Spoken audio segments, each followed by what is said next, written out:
Shalom party people, and welcome to the 12th SAE Toolbox. So this is the Gearwrench 1/4 inch drive deep SAE 12 point. The part number on this one is 80309D Delta. I want to say this retails right around for about 38 bucks. You can probably catch it on sale a little bit, less expensive than that. You may find it on Amazon at a pretty reasonable price. I bought this to supplement my Blue Point 6-point deeps. I wanted some 1/4 inch drive 12-point deeps, and I just need it. I am in an aviation type environment, and so I use a lot of 1/4 inch SAE for the particular aircraft that I work on, and having some thin wall 12 points really does come in handy, specifically like 5/16 and 1/4 inch. Those are going to be like my big two. I've had this set for about 6 months now, and it's pretty decent. I would say for 40 bucks, it's really going to be hard to beat that.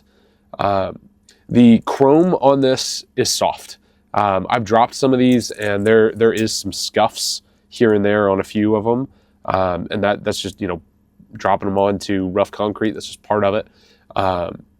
I haven't noticed any cracking. I've put quite a bit of force for a 1/4 inch drive on these, and I haven't had any problems with them. They've been able to get into the very, very confined spaces that I need these to get into.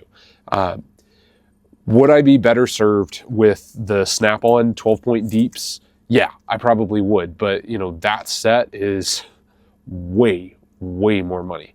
And for as thin as these go, and the fact that they're 40 bucks, and if I break one, Gearwrench will take care of me on it. It's not the end of the world. And even if they won't, buying another set for 40 bucks isn't going to hurt the bank. I would say they're about 85% of the quality of what the Snap-on is producing for substantially less money. Because I want to say like those Snap-on ones are like 200 bucks. And I could buy this over 4 times and still be well under that. It is what it is.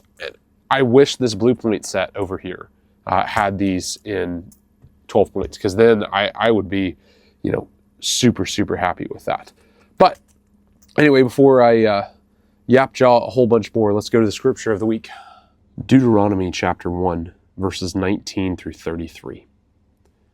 Then we set out from Horeb and went through all that great and terrifying wilderness that you saw, on the way to the hill country of the Amorites, as the Lord our God commanded us. And we came to Kesha.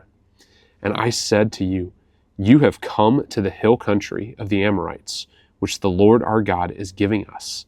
See, the Lord your God has set the land before you. Go up, take possession as the Lord, the God of your fathers, has told you. Do not fear or be dismayed. Then all you come near me and said, let us send men before us, that they may explore the land for us and bring us word again of the way by which we must go up and the cities into which we shall come. The thing seemed good to me, and I took 12 men from you, 1 man from each tribe, and they turned and went up into the hill country and came to the valley of Eshcol and spied it out. And they took in their hands some of the fruit of the land and brought it down to us and brought us word again and said, it is a good land that the Lord our God is giving us. Yet you would not go up, but rebelled against the command of the Lord your God. And you murmured in your tents and said, because the Lord hated us, he has brought us out of the land of Egypt to give us into the hand of the Amorites to destroy us. Where are we going up? Our brothers have made our hearts melt, saying, the people are greater and taller than we. The cities are great and fortified up to heaven. And besides, we have seen the sons of Anakim there. Then I said to you, do not be in dread or afraid of them. The Lord your God, who goes before you, will himself fight for you, just as he did for you in Egypt before your eyes. And in the wilderness, where you have seen how the Lord your God carried you, as a man carries his son, all the way that you went up until you came to this place. Yet, in spite of this word, you did not believe the Lord your God, who went before you in the way to seek you out a place to pitch your tents, in fire by night and in a cloud by day, to show you what way you should go. All right, so we've got a lot of ground here in 19 through 33. And the base point of this is a continuing summary of Israel has traveled through this land. And then they have been told, hey, get ready, go into the promised land. And they're like, hey, can we send some people to spy it out for us first and just, come back with a report? And realistically, that's not a bad thing. Hey, if we can know the lay of the land, know where to go, where the important cities are, water sources, all those things, that's not what they're in trouble for. They're getting in trouble for the report that comes back and not believing that Yahweh will carry them through, because he's carried them through this whole way. The thing seemed good to me, and I took 12 men from you, 1 man from each tribe, and they turned and went up into the hill country and came to the valley of Eshcol and spied it out. And they took in their hands some fruit of the land and brought it down to us, and brought us word again and said, it is a good land that the Lord our God is giving us. So in other verses where we have this, we're actually find out that the grapes that they bring back, 1 cluster of grapes is so big and so heavy it takes 2 guys to carry it. And that is theoretically possible for the grape clusters to get that large. But it is a very, very big oddity for something like that to happen. Because think about it, it's so big that 1 dude can't physically carry it. So we're talking, 200 to 400 pounds of grapes that 2 dudes have to carry it on their shoulders with a pole stretched between them to actually lift it. I mean, that's some heavy grapes. That's showing that this land is fruitful. Yet you would not go up, but rebelled against the command of the Lord your God. And you murmured in your tents because the Lord hated us and has brought us out of the land of Egypt to give us into the hand of the Amorites to destroy us. These people are more afraid of the enemies that they see before them than the God who literally delivered them from Egypt. They have seen his power. They have seen the disaster that was sent upon the Egyptians. They have seen a wall of water on both sides of them as they passed through to safety on the other side. And they're like, nope, I'm scared. Those guys are a little tall. Then I said to them, do not be in dread or afraid of them.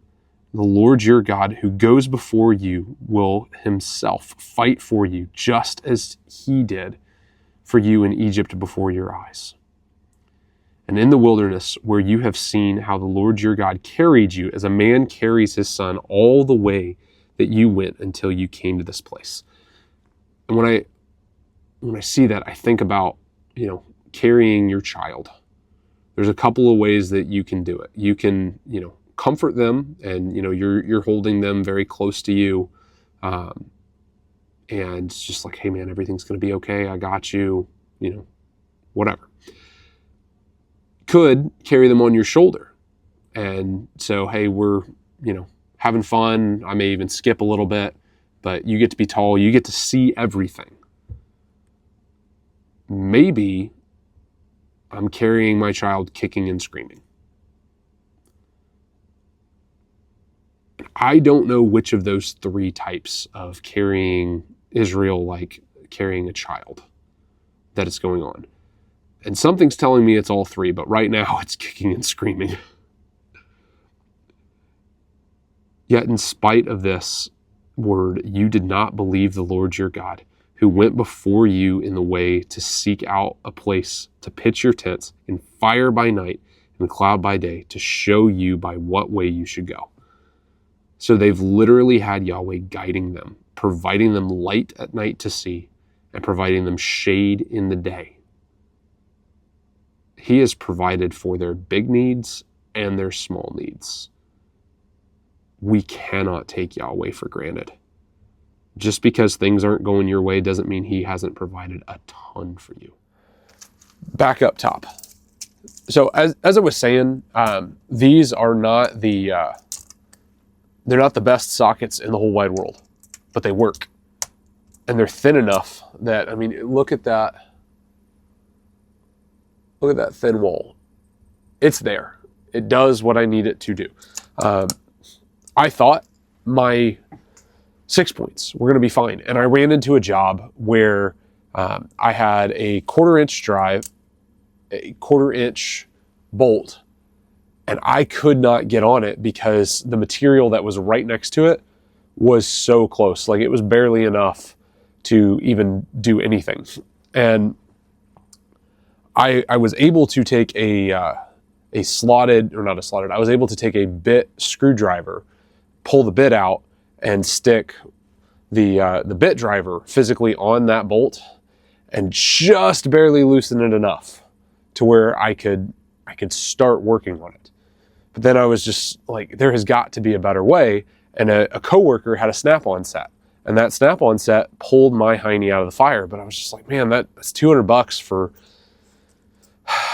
I don't do this job that often, this one particular job, but when I need it, I need it. And it's like, man, a $200 set of sockets, I don't know. And I found these Gearwrenches for $40, and they did what I needed them to do. So for that, I think it was money well worth it.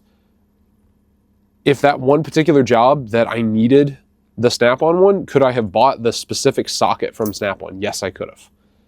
But for less than what the one socket would cost from Snap-on, that's what these got me. And I think it's money well spent. Will I eventually upgrade? Yeah, probably. But for now, I think these work great. So I'm going to add them right over here.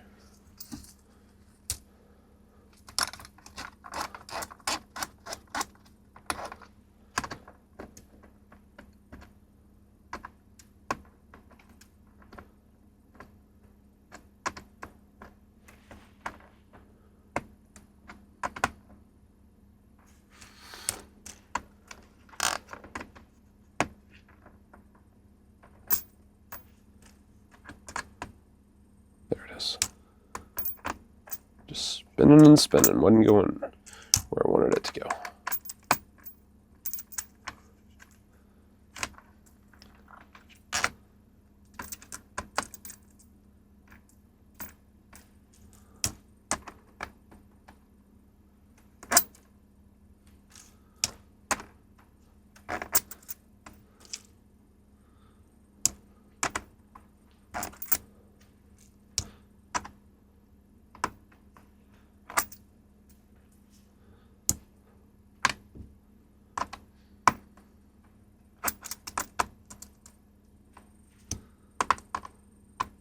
There it is. Okay. Boom. Now I've got 6 point and 12 point. Works what I want it to do. Go do hard things.